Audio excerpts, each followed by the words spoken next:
What about miracles? Are they for real? You know, we live in a cause and effect universe. We believe that for every effect we see and observe that there's a cause for that. And that's been true throughout history. Early scientists believed in the cause and effect nature of the universe. In fact, what's interesting is that many early scientists were believers in God, and in fact, they built their philosophy, their science, on that basis that God is a God of organization and structure and not chaos. And so based on those assumptions, they then successfully launched into their scientific careers. Such believing scientists include Copernicus, Kepler, Galileo, Sir Isaac Newton, Da Vinci, Pasteur, and others as well. And so we can, as believers, believe in a cause and effect universe. Well, the difference is that we believe that God is the ultimate cause. Now, most times, God seems to run things in a similar way, and that's why we call them laws of nature. Laws of nature and the cause and effects that we are familiar with are simply the way that God usually does business. So what's a miracle? Well, C.S. Lewis wrote, "An interference with nature by supernatural power." A miracle is by definition an exception. Now, if God is creator of this universe and has created the cause and effects that we observe, isn't he also capable of overriding them upon occasion? If God were locked into his cause and effects that he's created and always had to abide by them, then he would be sitting powerlessly outside this giant mechanism of the wheels grinding and turning of the universe, and would not be able to interrelate with us at all and respond to us. But if God can override his general ways of doing things and do them different sometimes, that is, do a miracle, well, then you see, he can be active and participatory in our lives in this world. Now, of course, you have to be open to the possibility of miracles, and that can be a problem sometimes, for some people simply are not open to the possibility of miracles at all, which is usually indicative of the fact that they're not open to the existence of God, because if you're open to the existence of God, then the miraculous doesn't seem to be too much of a problem. The late Paul Little wrote, "Many have made a rationalistic presupposition which rules out the very possibility of miracles.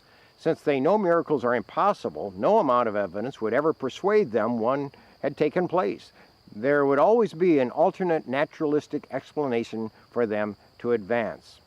And so if one just isn't willing to look at the possibility at all, then of course one is not going to see miracles because one assumes that they're not there. The atheist Nietzsche is reported to have said that if God appeared to him, he would check himself into a mental hospital because he would know that he was hallucinating. So obviously he wouldn't be open to the possibility. One could question whether if God appeared in a big form in the sky with a big booming voice, if that would convince some people they would start looking for the giant projector in the woods and the large amplifying system hidden in the woods. No, if you don't want to believe, there is probably nothing that's going to convince you. And yet, those of us who do believe do wonder once in a while, couldn't God make himself a little more obvious than he does sometimes? That would make belief a little bit easier, wouldn't it? I know myself, I've been taking a walk on occasion, and a few times I've actually prayed, "Lord, couldn't you just send an angel on a flyby mission so that I could get a glimpse of him?" And that would make belief a lot easier for me. But that's not the way God does it. There is this principle of the hiddenness of God, that he wants us to exercise faith and effort in believing in him and reaching out to him. But that is the question the psalmist had, the one that I have and that you have. Why doesn't God make himself more obvious? Psalm 10 verse 1 says, "Why, Lord, do you stand far off? Why do you hide yourself in times of trouble?"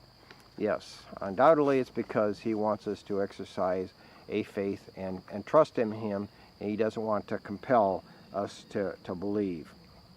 Jesus stated in one of his teachings this. Jesus said of some people that they will not be convinced even if someone rises from the dead. And so God making himself more obvious isn't going to make some people believe no matter what, if they don't want to. And for those of us who already believe, well, we can stretch our faith by the fact that God doesn't make himself more obvious than he does. And so the miraculous, is it a possibility? Well, it is. If you believe in God, it becomes rather easy to believe in him and that he does the miraculous, but he wants us to reach out to him. Jeremiah records God saying to his people, "You will seek me and find me when you seek me with all your heart." And so we need to exercise that faith that God is alive and well. He is working in this world, sometimes in miraculous ways, and that requires faith to believe that. In Hebrews 11:6 it says, "And without faith it is impossible to please God, because anyone who comes to him must believe that he exists and that he rewards those who earnestly seek him." So when it comes to the miraculous, is there enough evidence to compel belief? Probably not.